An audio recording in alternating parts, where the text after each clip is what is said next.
વાઘોડિયા તાલુકાના સાંગાડોલ ગામે દીપડાએ ગાયનું મારણ કર્યું। રાત્રિ 1 વાગ્યાના અરસામાં ખેતરમાં બાંધેલા પશુમાંથી 6 વર્ષની ગાયનું મારણ કરી દીપડો ભાગી ગયો હતો।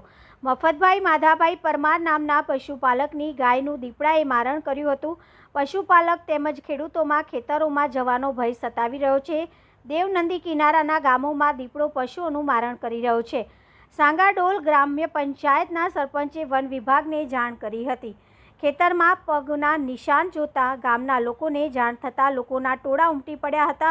ફોરેસ્ટ વિભાગને જાણ કરતા વન વિભાગની ટીમ ઘટના સ્થળે આવી પંચકાસ કરી દીપડાના પંજાના નિશાનના ફોટા માહિતી મેળવી દેવનંદી કિનારાના ગામોમાં ભયનો માહોલ છવાયો છે। ગામના લોકોની માંગ છે કે વહેલી તકે દીપડાને પાંજરે પૂરવામાં આવે તેવી ફોરેસ્ટ વિભાગ તેમજ લાગતા વળગતા તંત્રને મીડિયાના માધ્યમથી જાણ કરવામાં આવી હતી। વન વિભાગ છેલ્લા કેટલાય સમયથી દીપડાને પકડવા માટે મહેનત કરી રહ્યું છે, પણ દીપડાને પકડવામાં આજ દિવસ સુધી વન વિભાગને સફળતા મળી નથી। Bureau chief reporter Pradeep Bariya, Waghodia. અમારી ગાયને ચિત્તાએ હુમલો કરેલો છે રાત્રે, અને ગાભણ હતી 5 વર્ષની ગાય। કેટલા વાગે આવ્યો તે બનાવ? લગભગ 1 વાગ્યા થયો સાહેબ।